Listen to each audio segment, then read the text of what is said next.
quand on dit le métier de OFM, entre guillemets, ça consiste en quoi concrètement? Si tu devais expliquer ça à un lambda, tu vois, qui n'a vraiment pas d'idée. J'entends concrètement, c'est du marketing, c'est de l'accompagnement, il y a de la compta, il y a du comment on gère ses comptes, ça regroupe quoi vraiment, entre guillemets?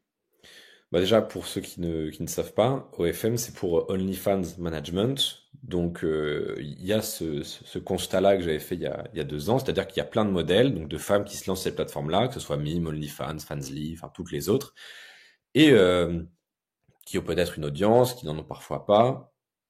Et le problème, c'est que les modèles, c'est pas des entrepreneuses, très souvent. Ça peut le devenir par la suite, mais quand elles se lancent sur ces plateformes-là, c'est pas des entrepreneuses. Donc, quasi aucune connaissance en marketing. Et je dis pas du tout ça d'un air méprisant, hein. Tu peux pas savoir ce qu'on t'a pas appris ou ce que t'as pas appris par toi-même, quoi. Donc, en fait, les modèles se retrouvent avec, bah, cette chose qui a de la valeur, c'est-à-dire les photos de leur corps qui est, voilà, machin. Ça a de la valeur en termes sur un marché. Le fait d'être prêt à le montrer au public, ça a de la valeur, ça a un coût social, un coût réputationnel, etc. Mais par contre, pour attirer du trafic, bah, elles sont pas marketeuses, elles savent pas comment faire. Pour retenir les gens et les garder abonnés sur leur OnlyFans, bah, elles savent pas comment faire. Enfin, est-ce que je dois leur parler tous les jours? Comment est-ce que je dois leur parler? Est-ce que je dois leur envoyer du contenu gratuit ou pas? Voilà.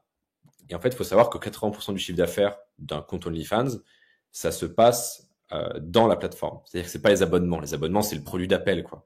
On fait pas sa marge sur un produit d'appel. Ce qui génère 80-90% du CA, c'est les pourboires que les mecs vont envoyer au travers de la messagerie. Les médias privés, donc les mecs vont demander des photos personnalisées, des photos bien spécifiques que uniquement eux auront et verront, qui seront pas sur le feed privé de OnlyFans, et c'est ça qui génère du fric. Mais du coup, ça nécessite pour la modèle de parler à l'utilisateur, de lui répondre, de le comprendre. Et c'est tout con, hein, mais il n'y a pas meilleur qu'un mec pour parler slash draguer un autre mec. Parce qu'en fait, les meufs sont tellement dans une sorte de d'anomalie de marché grâce au réseau depuis 15 ans qu'en fait, elles ont jamais dû apprendre à draguer. C'est tout con, tu vois, mais nous trois, forcément, au moins dans notre vie, on s'est retrouvé à parler à une meuf qui, en termes de standard, d'échelle, de niveau, de points, c'était une 8, 9 sur 10, 10 sur 10. Bon, bah, fallait qu'on bosse, quoi. Fallait être drôle, fallait machin, fallait organiser des trucs. Les meufs n'ont jamais eu à faire ça pour la plupart. Donc, par exemple, le chatting, c'est-à-dire répondre aux mecs, les draguer, les rendre un peu fous, etc., pour ensuite leur vendre des médias privés, elles savent pas faire. Parce qu'elles ont jamais eu à le faire, tu vois. Et du coup, l'agence, elle vient justement se placer sur ces problématiques. C'est-à-dire, bah, tu sais pas te faire connaître? Ok. Bon, on va te dire exactement quel TikTok faire pour que tu crées pour que tu génères du trafic. Tu sais pas comment créer un funnel, en fait, avec, donc les comptes TikTok, etc., le lien en bio sur Insta, etc. On va le faire à ta place. T'as pas envie, t'as pas le temps, tu sais pas comment faire, ça te plaît pas de répondre aux clients via OnlyFans, via la messagerie et de leur vendre des médias privés, etc. toute la journée. Ok, on va mettre des chatteurs qui vont le faire à ta place. Et c'est ça en fait que fait une agence, et très souvent le pourcentage de commission que l'agence va prendre dépend des services qui vont avec. Donc par exemple, un truc qui coûte cher, c'est les dating apps, c'est-à-dire que les agences vont créer plein de profils Bumble, Tinder, Fruits, Badoo, etc. et les faire tourner en automatique pour générer du trafic. Et ça, bah faut des plugins, faut machin, faut connaître, donc ça coûte cher.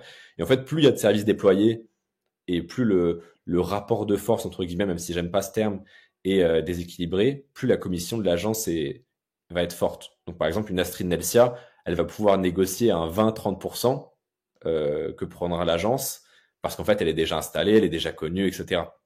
Par contre, une modèle qui part de zéro, où il y a beaucoup plus d'investissement requis de la part de l'agence en termes de déploiement de ressources pour acquérir du trafic, le convertir, etc., bah là, on va plus s'approcher d'un 50-50, par exemple.